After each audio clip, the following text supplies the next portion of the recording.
We're in the attic. It's very warm now. We're not going to take too long up here. I want to start by walking boards. When you build your house, I don't know what's wrong with this flashlight. It's a special one that's over-engineered. Comes on when it wants to. But rip some 4x8 boards, 18 inches wide, and give yourself a walking space to wherever you want to go. Any kind of destination.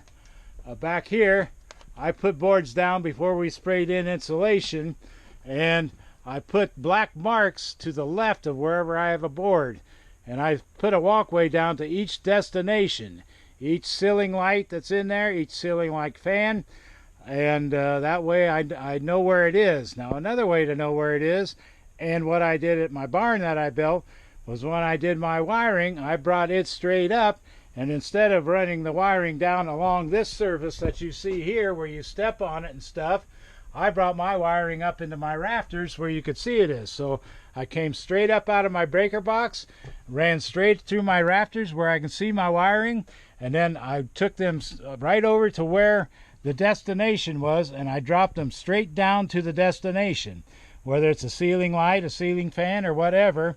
And that was very nice. I don't know why the professionals can't figure that out. You can see a ruler there where they sprayed in 15 inches on the attic here. But wiring should be done different, and they should have a little bit smarter people doing it in the house involvement. Here's where that leak was that came from the skylight. It came right on the outside of that insulation down there and into the bathroom ceiling. That should be dried enough where I can kind of put that insulation back in there. But I have walkways going to everything that's needed.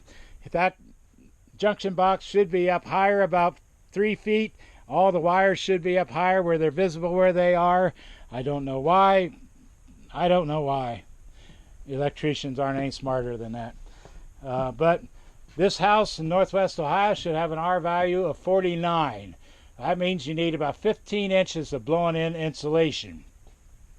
We only had about 10 in here over the house and about 6 over the garage.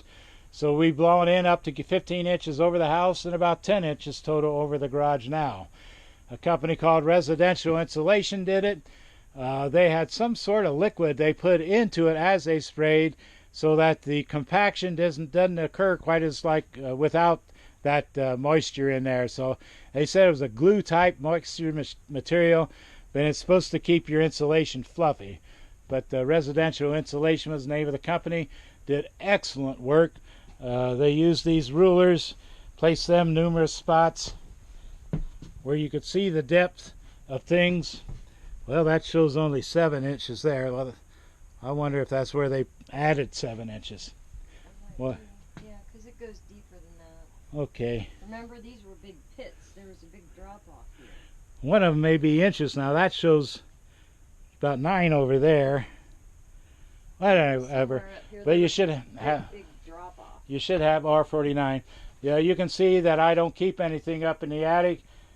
Some spare boards and things.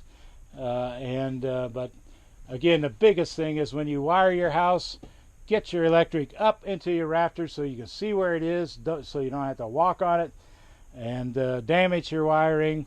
It may cost a few more feet of wire. It may make the electrician mad that he's doing things differently than he wants to do them or has always done them.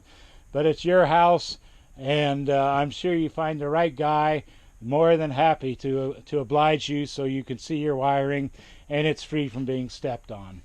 So that's the other suggestion is we've only got one light up here in the attic. See how dark it is way back there? Put 2 lights in. It's only going to be another 50, 100 feet of cord, but if you ever need to work back there, which I did putting a ceiling fan in, you are going to want that extra light down there. So when you build a house, it's not the time to be cheap. Put that second light down there.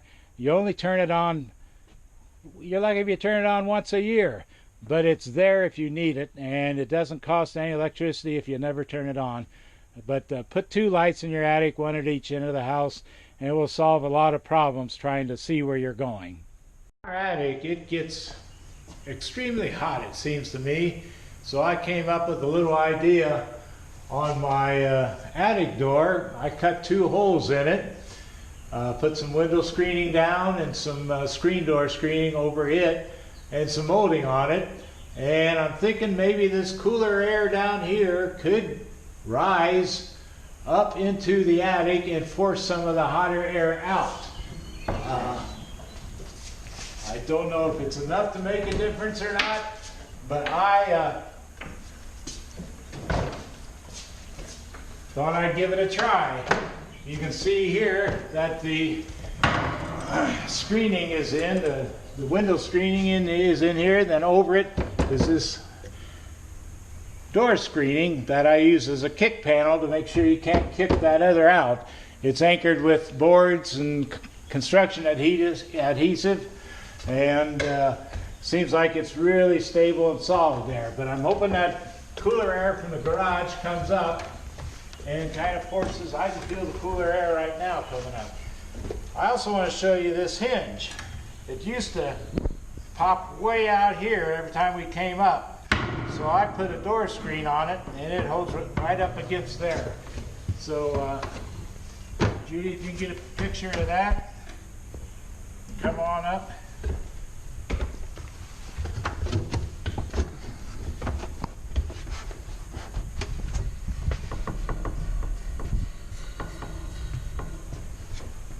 Before we put the roof on, we had 2 electric air fans in here to get the heat out.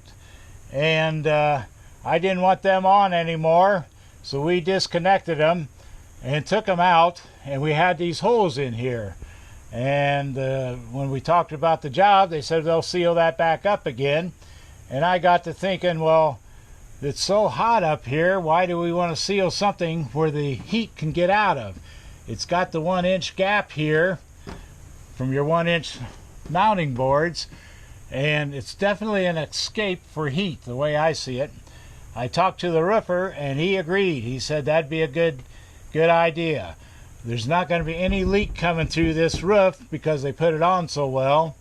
And this is the underside of the metal roof that they put on. It's got like 7 coatings of different materials on it. I was thinking, if you were building a new house, if you were to cut 2x2 holes like this in your roof before you put your metal roofing on, put about 6 or 8 of them in your attic on your roof, that would be some great spots where heat could escape from. And I know no rain's going to come through this roof. And as far as the noise goes, our house is quieter when it rains with this roof because we left the roof on. But I'm sure what little noise would come through that 2x2 hole that you would put in, it would be very minor when you have 15 inches of insulation in your ceiling on your attic. But just something to consider. You talk to your roofer and see if he thinks that'd be a good place for heat to escape from. And you could put holes like this in your roof and have plenty of room for your hot air to get up out of your attic with. So talk to your roofer. Don't know. It's outside the box thinking, but keep it under consideration. Thank you.